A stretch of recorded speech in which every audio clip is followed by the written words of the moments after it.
I'm No Angel from 1933, starring the one and only Mae West and Cary Grant, directed by Wesley Ruggles. Quick log line: circus performer Tira seeks a better life pursuing the company of wealthy New York men with improbable comic complications along the way. So, so I never watched anything of Mae West before this movie. I'd obviously heard of her, and Yeah. I think Criterion Collection was doing some sort of a retrospective collection on her. So a bunch of her movies were on, and one night, me and Robert just put this movie on, and we're sort of blown away by her and this movie. And I think in thinking about it more deeply, the reason I put this movie on my list was that I think this movie represents kind of this desire to just live life king size and literally grab life and forge ahead.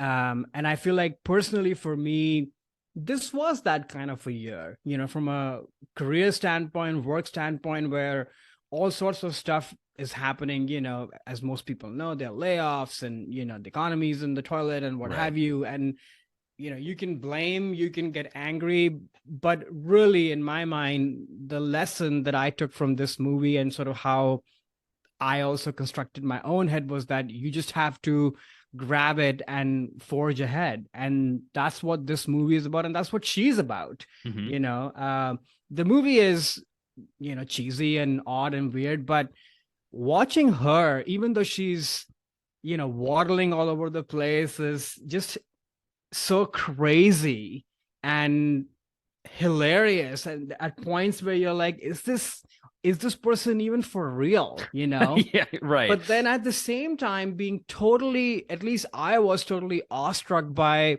just her audacity, to be this person.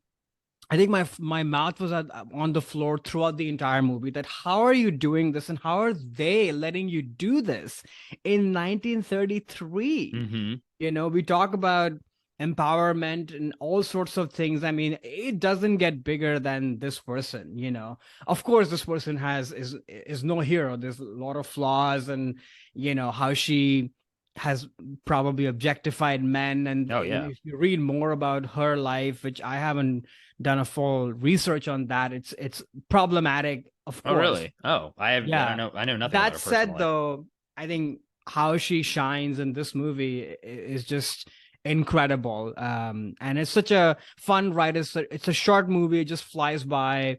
Cary Grant is, one of his earlier roles, looks amazing. Oh, yeah. Everybody is just in for the ride and having fun. I love Mae West's relationship with her two kind of people who are attending to her. And the laugh ride that they all have together is just so fun and pure and funny. So I don't know, in a world where all of our media just seems to be, angled and projected in a certain specific way that is supposed to hit you in that way, just so carefully constructed, it was kind of a refresher to watch something like this, which is totally unhinged. There really is no agenda other than her own agenda of how I think she just led her life. So yeah, that's my number 3. I'm No Angel. Yeah, this was also my first Mae West film too. For this podcast, I'd not seen it before. It's funny, she was someone who, growing up watching old cartoons like Looney Tunes, Warner Brothers, Disney, there were certain Hollywood stars of like the 30s and 40s that they would put in like the characterizations of these actors into these cartoons. Like, oh, there'd be like a fox who sort of talks like Peter Lorre. And I had no idea who Peter Lorre was at that time, but it's sort of, you kind of understand who these people are before you even know who they are, if that makes sense. And Mae West was one of those people. Like, I knew of her persona through these cartoons before even ever seeing a movie until this year. How she was in the movie, which just was a funny thing, just to be like, oh yeah, like the cartoons were exactly like her, because she is such that like larger in life sort of persona. So yeah, this I can only say, I mean, maybe you've seen more Mae West movies at this point, but it definitely seems like this film captured her essence in a way that at least matched what the illustrators or the cartoonists were doing, the animators around the time. So yeah, she definitely was like you know, they talk about you know, an it factor or something where like the camera loves you. I mean, definitely like she has that for sure. I actually didn't realize too, after researching this film a little bit after I saw it, that she wrote the screenplay or like co-wrote the screen. I had no idea she was like a writer as well, which is pretty impressive. And yeah, it definitely was interesting too. Like, you know, you mentioned the stuff she gets away with in this film. I mean, this was pre-code period in Hollywood, which is before they put in a self-imposed sort of like decency code, because in the 20s and early 30s they were, I guess, trying to, sex was selling too well, and violence was selling too well, and the industry had to self censor. And it's definitely like, you can tell, oh wow, like this movie is very sexual. She's a total, I don't know what the opposite of a womanizer is, a manonizer, but that's definitely her. Like, she uses and abuses every man in this movie. No intention of actually having real relationships. Maybe even kind of at the end with Cary Grant, but I don't know. I just feel like she just doesn't care about them. She's just using them, and she doesn't get her comeuppance, which is something that part of the code which will come in. Like, you have to be punished if you're bad. She's just bad in this entire movie. And it doesn't, nothing happens to her. Like, she kind of wins at the end, even.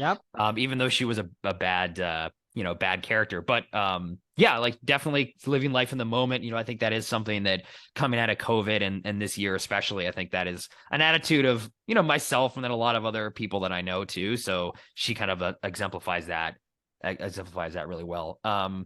So yeah, I mean, this movie's actually really hard to track down. I had to find this on the quote unquote internet, because you just can't get it anywhere. So I mean, I'd recommend folks check it out if they're interested in Mae West, but I don't really know where they will find it.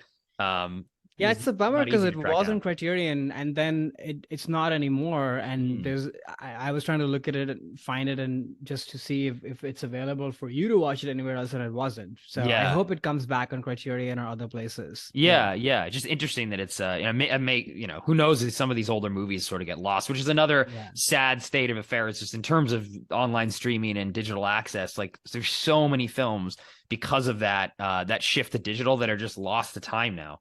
That people aren't really able to check out. But yeah, all told, like, it was fun to watch this, just to see who Mae West was on screen. I mean, it wasn't the best film I ever seen at all. Like, there's really not any plot. It sort of just goes from scene to scene and based on her persona that kind of carries the movie. But yeah, it was fun to see that a live action version of Mae West instead of all these animated cartoons that I'd seen growing up. So totally. Yeah, and it had the her famous line, like, come up. Okay, I'll try to do this. Sometime. Come up and see me sometime. Like, it had that. I knew that was her, but I had no idea what it came from. So when it come up in this movie, it's like, oh, cool. Like, I've seen the movie where that line comes from. But totally. I mean, it's just so ridiculous and out there, but I just couldn't help but not marvel at it. Also, like, to your point of her, like, illustrations and personas, I was aware of it, but I still was not prepared for what the real deal is going to be like. You know, the way she looks at points, at least we were wondering, is she even, maybe she's a drag queen, you know, this can't be for real, you know. The way like she's not quote unquote classically beautiful, attractive or beautiful or any of that. But that to me is the power of her and sort of this movie, because just imagine if this movie was being written today, a person like Mae West would not be cast for this movie. No, exactly. You know, right. And that's sort of what makes this movie, is that this is not what you expect at all. You know, this would be a femme fatale role, or this would be anything but this.